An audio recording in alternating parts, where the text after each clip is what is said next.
So, little reading update, well, audio book update, I guess. I am listening to The Will of the Many on Audible, and I'm only like 4 hours, maybe less, away from the end. This book has not been overhyped, in my opinion. This book has been adequately hyped, maybe even underhyped. I'm having a good time. I'm having such a hard time pausing this book, and so like I get to my destination wherever I'm going. Like right now I'm at the gym, and I don't I don't want to pause the audiobook, so I just end up sitting in my car for like another 20 or 30 minutes. Like the story keeps on keeping on, and it's been like that the whole book, by the way. And this is I think the book is like 700 pages or something like that. So this has been a 30-hour long audiobook. So I've been listening to this for a while, and I only have like 4 hours left, but it's really good. If you have not read The Will of the Many, I like the audiobook. I like it on Audible. It's a dedication, that's for sure, because it's long, but it's jam-packed. It is a very big, very intricate world and system, and it's very like political sci-fi, and I'm just eating it up. I'm eating it up. I think some people have an issue with Vis, the main character. Like, I don't know how many people have an issue with this, but like he's good at everything, and like that actually doesn't bother me. But maybe that's just because I watch anime, so I don't mind some aura farming. But I'm like, hell yeah, like you are so badass. I love that. I don't know how realistic it is, and I don't care. This is a story, people. This is a work of fiction. Speaking of works of fiction that I'm eating up, I'm watching Heated Rivalry. I got to episode 3 last night, I think. Yeah, episode 3. I think once I sit down, I'm gonna finish the show. I mean, it's the kind of thing where it's hard not to watch the next episode after you've watched the one before. Shane, my baby boy, sweetie baby, we must protect him at all costs. I actually don't, what's his name in the show? Hollander. Shane Hudson, I think, is the guy who plays him, what a maniac. I love him. But his character in the show, Hollander, what a sweet, gentle baby.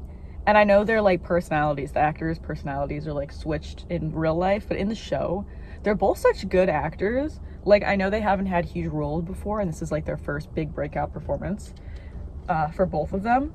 But they're both so good. Their chemistry is delicious. Ilya is a problematic, toxic man. We've all fallen for that before, so I'm like, Hollander. Is his name Shane? I cannot remember his first name. All I can remember now is Hollander, because they call each other Rosenoff and Hollander to each other when they're, you know, in the act. Oh, this poor sweet baby. I just got to the scene, like, at the end of episode 2, where he's like, we didn't even kiss. Stop the presses, y'all. We've all typed something like that and then deleted it or sent it, but that is neither here nor there. And for those of you watching the show, do not let that fool you. If a man is toxic like that, do not stay hung up on him. Once again, this is a work of fiction. Do not make the same mistake. Don't keep crawling back. We know how it's gonna end here, because this is fiction and it's based off a book. So it's gonna be a happily ever after. But in the real world, where we live, bestie, look at me. Bestie, look at me when I tell you this. Do not fall for a man like that. Anyways, I am going to go work out now. Much to my chagrin. Much to my chagrin. Let's bring chagrin back, people.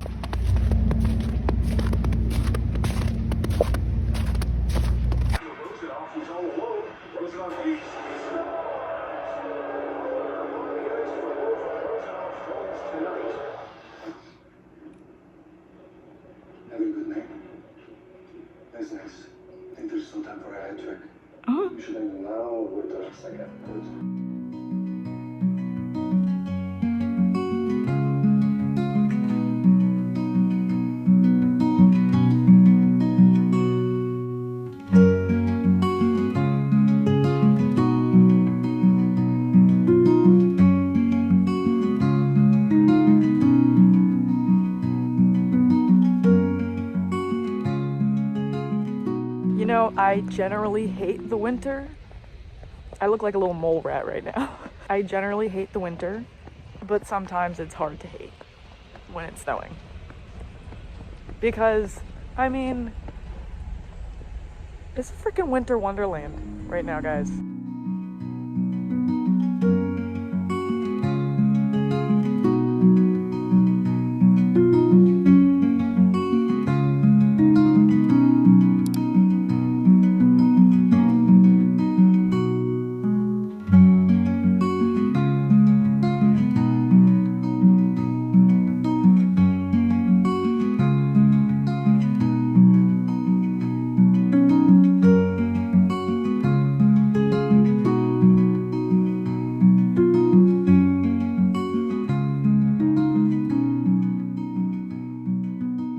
Today I am going to, first of all, I'm going to grab coffee and a baked good because duh. Afterwards, I'm going to go to Goodwill. I'm going to give away some of the books that I have that I have no interest in reading, or for the most part have read, tried reading. Let me angle you. Or have read and didn't like, tried reading and didn't like, and now I'm going to give away. That way I just have extra room on my shelves. I live in a studio apartment, so space is not abundant, and I need to be conscientious of how I'm, oh, a hair. There's a hair in my fingers. I need to be conscientious about the books that I'm keeping, because if I don't like a book, why am I keeping it? The books that I know I'm giving away are Heartless Hunter. Now, I do have 2 copies of this. I think I ordered one online and it took forever to come in. Like, it got held up somewhere. I didn't know if it was actually going to get delivered. So then I bought one at Barnes & Noble's. This is the one that I ordered to be delivered. This is the UK paperback, hence it having a different name. It's the same book. I think this is probably a hot take, but I like the cover better. I think it's just a bit more subtle. And here's the thing is, I did not really like this book. I thought it was fine. I have no plans to reread it, literally ever in my life. Should I give away both copies? Hear me out, y'all. Should I give away both copies? Nah, I don't know. I'll keep this one for now. And then I'll probably give it away in a couple months. Graveyard Shift by M.L. Rio. Now this one, I did not even get very far in. How far did I get in this one? Oh my god, I got to page 8. But to be fair, short ass book. Part of why I picked it up is there like bite marks on this? No, there's no, I didn't bite this book. Part of why I picked this up was, one, I love the cover, and I'm a sucker for a cover that grabs my attention. Also, it was a novella. I've heard good things about this author, and there was some sort of discount deal going on at Barnes & Noble's for this book specifically. Then I started it. It wasn't really grabbing me, and then I realized in looking into it further that a lot of people do not like this book. So I was like, I don't think I want to read this. Most people don't like it. I'm not being grabbed by it. And normally I'll give a book some time to grab me, but with a novella, like, I feel like you gotta be post-haste with getting people's attention. I DNF'd this book, Fearless. And looking back, the whole series was bad. So when I read Powerless, since it was one of those first books that got me into reading as an adult, I was like, oh my god, this is so good, this is so interesting, this is so unique. Then I read more books, and looking back, oh my god, so bad. I also tried rereading it to to test that theory because I had a feeling, because when I picked this up, Fearless, a lot of time had passed since I had read Powerless. And in reading this, I was like, oh, this is bad. This is not good. It's poorly written. It's very juvenile. It is YA. But, like, I've read tons of great YA books. So, like, I don't know. I would say I'm not the target audience for this, but I think it's also just not well written. And this, of the 3 books, and this might also be a hot take, I think this is the worst of the 3 books. And I know a lot of people did not like Reckless. I liked Reckless more than I liked this, by far, because I finished Reckless, and I also liked it, if I'm recalling. Which, like, why? Because if I reread that now, I would DNF it in like 10 pages. I wouldn't have bought it. Same thing with Powerless. Should I give away the whole series? I'm really torn because it was one of the first books I really loved. And now, as an adult, I was an adult when I read it, but as a smarter adult who's read more books, it's not good. It's not good. I'm torn. I've got 2 bookshelves. I got this bookshelf, which is mainly books that I'm proud that I've read, and I've got this little bookshelf of shame, which is books that I'm a little embarrassed I've read, along with a few others. There's books here that I really liked, actually, but this is where I put the books that I'm ashamed of, because it's like in the furthest corner of my apartment. So if people come in and they're looking around at the books I've read, and they're like, oh wow, you've read so many good books. I'm like, yeah, just don't look in my corner of shame. Reckless and Powerless. Do I give them away? You know what? Fuck it. I'm giving it away. If I ever decide, oh my god, I need to reread Powerless, I'll go to the library. I'll go to the library. I don't need to keep this in my home. Okay, so this is, this one I'm torn about, is this series.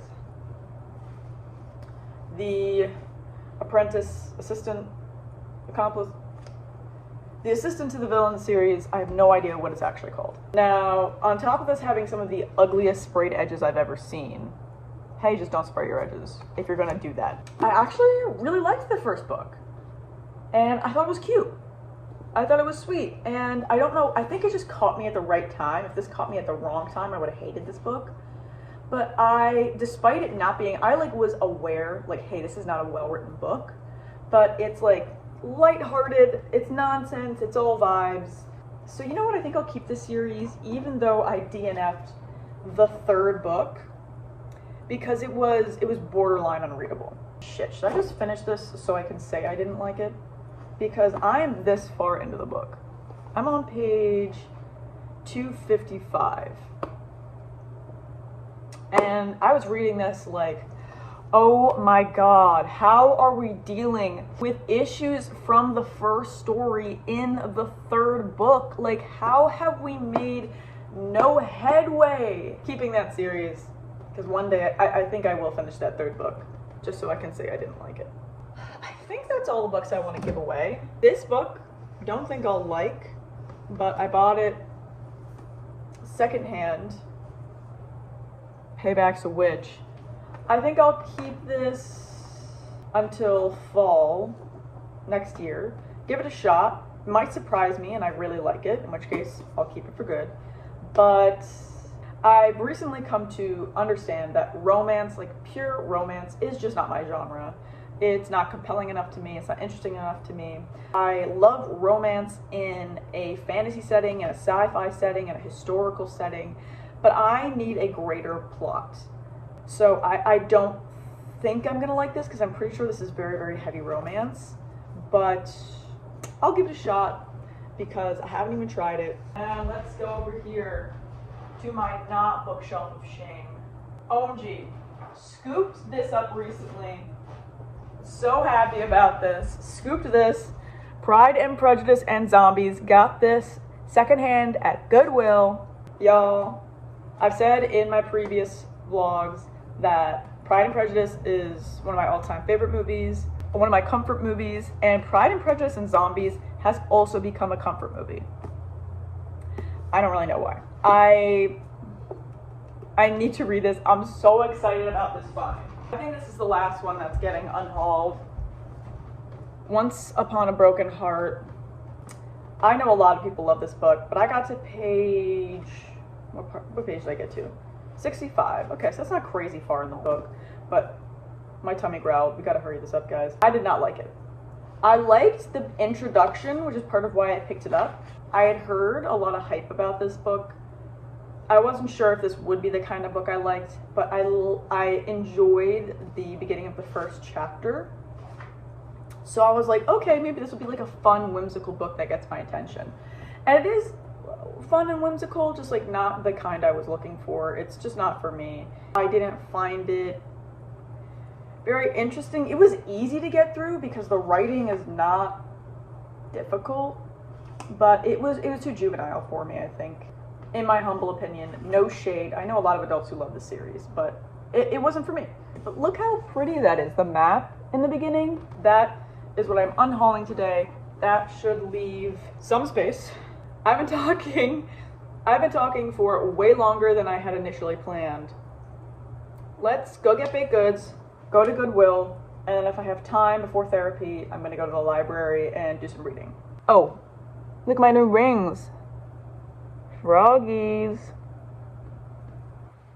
Period. I gotta name them. Ooh, they're kissing. They're in love. Just dropped my books off. Girl, this hair going rogue. Heavens. I didn't think they had the best selection of books at this particular Goodwill. There were so many Bibles. So many Bibles. All the Bibles. Different kinds of Bibles. Bibles for him, Bibles for her, Bibles for your kids. Learning through the Lord. And I'm not religious, so I was just like, that was taking up half the real estate. So I was like, God damn it, there's not that many books here. But I dropped off my books, which was the important thing. I did not leave empty-handed. I can't leave a place empty-handed. It's doing it again. Nurse, she's out again. What is that? Where's she going? I wanted to go like, what don't do? What the? She's making a fool of me. I got 2 candles. I love, oh, okay. I love getting my candles from Goodwill, my pillar candles, not my scented ones, because they're way cheaper. And y'all hearing that? That is good. That's more clickety-clackety than I would have thought for 2 wax candles. Candles like this last for ages because of how thick they be. So I love getting those from Goodwill. And I tend to not get my scented candles from Goodwill because I'm super, super picky about scented candles. I did get 1 DVD. I got The Notebook. I've been trying to get DVDs recently for things that I tend to rewatch, some things that have been favorites or comfort movies. I'm not sure if I would exactly say this is a favorite or a comfort movie. I definitely like it a lot. And I've rewatched it before. I just know this is the kind of movie that I'm always gonna want to rewatch. And it's had a complicated relationship with streaming services. So might as well own it, baby. Off to my next stop.